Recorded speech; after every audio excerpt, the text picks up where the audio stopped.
नमस्कार, आप देख रहे हैं द न्यूज़ 15। मैं हूं आपके साथ काजल चौधरी। 2 दिसंबर 1984 की वो रात जब मध्य प्रदेश की राजधानी भोपाल की हवा धीरे धीरे जहरीली हो रही थी।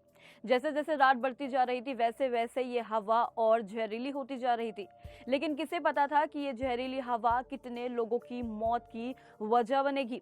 और इन सब की वजह थी यूनियन कार्बाइड की फैक्ट्री, जहां से मिथाइल आइसोसिनेट गैस का लीक होना। वही गैस जो लीक होने की वजह से टैंक नंबर 610 में जहरीली मिथाइल आइसोसाइनेट गैस का पानी में मिल जाना। इस टैंक में दबाव बन गया था और वो ओपन हो गई। फिर इसमें निकली वो गैस जिसने हजारों लोगों की जान ले ली और लाखों को अपाहिज बना दिया, जिसे आज भी कोई नहीं भुला पाया है। 2 और 3 दिसंबर की रात जिसे कोई नहीं भूल सकता, भोपाल के लिए वो रात थी जब हवा में मौत बह रही थी। फैक्ट्री के पास ही झुग्गी बस्ती बनी थी, जहां काम की तलाश में दूर दराज से आकर लोग रह रहे थे। उन्हें क्या पता था कि जो नींद वो ले रहे हैं वो उनकी आखिरी नींद होगी, क्योंकि इन झुग्गी बस्तियों में रहने वाले कुछ लोग को इस दिन मौत की नींद आई थी। जब गैस धीरे धीरे लोगों के घरों में घुसने लगी तो लोग घबराकर बाहर भागे, लेकिन हालात तो इससे भी ज्यादा खराब थे। किसी ने रास्ते में ही दम तोड़ दिया तो किसी ने हाफते हाफते ही जिंदगी की जंग हार ली। कहते हैं कि मौत कभी बताकर नहीं आती, वैसे ही इस तरह हादसे के लिए कोई भी तैयार नहीं था। आपको बता दें कि हादसे वाले दिन फैक्ट्री का अलार्म सिस्टम भी घंटों तक बंद रहा था, जबकि उसे बिना किसी देरी से ही बजना था। जैसे जैसे रात बीतती रही उसी तरह से अस्पतालों में भीड़ भी बढ़ने लगी, लेकिन डॉक्टरों को ये मालूम नहीं था कि ये क्या हुआ और इसका इलाज कैसे होगा। उस वक्त किसी की आंखों के सामने अंधेरा छा रहा था तो किसी का सर चकरा रहा था, और सांस की तकलीफ तो हर किसी इंसान को हो रही थी।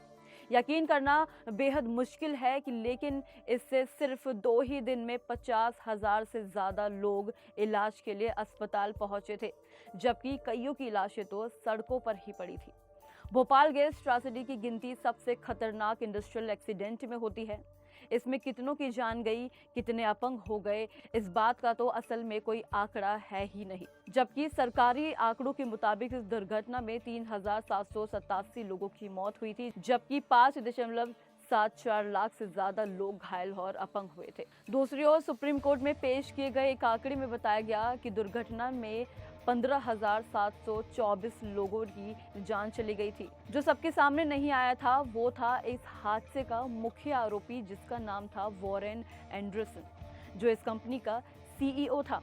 6 दिसंबर 1984 को एंडरसन को गिरफ्तार किया गया था, लेकिन अगले ही दिन 7 दिसंबर को उन्हें सरकारी विमान से दिल्ली भेजा गया और वहां से वो अमेरिका चले गए।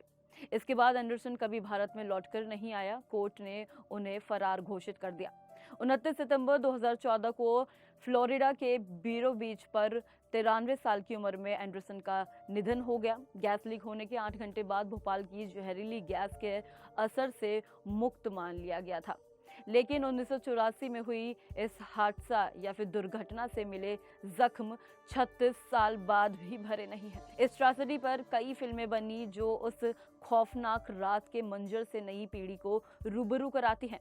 इस हादसे पर बनी the series the railway man, जिसमें आर माधवन लीड रोल में है। सीरीज में शहर के उन अनजानों लोगों को दिखाया जाएगा जिन्होंने मुसीबत के वक्त शहर के हजारों लोगों तक मदद पहुंचाई थी।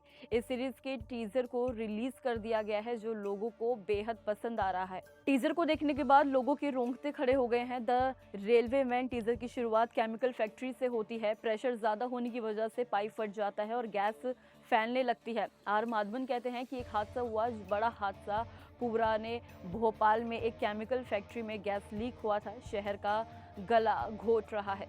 इस वक्त भोपाल जंक्शन रेलवे के नक्शे से गायब हो चुका है। माधवन सीरीज में सेंट्रल रेलवे के जीएम रह चुके रति पांडे का रोल निभा रहे हैं।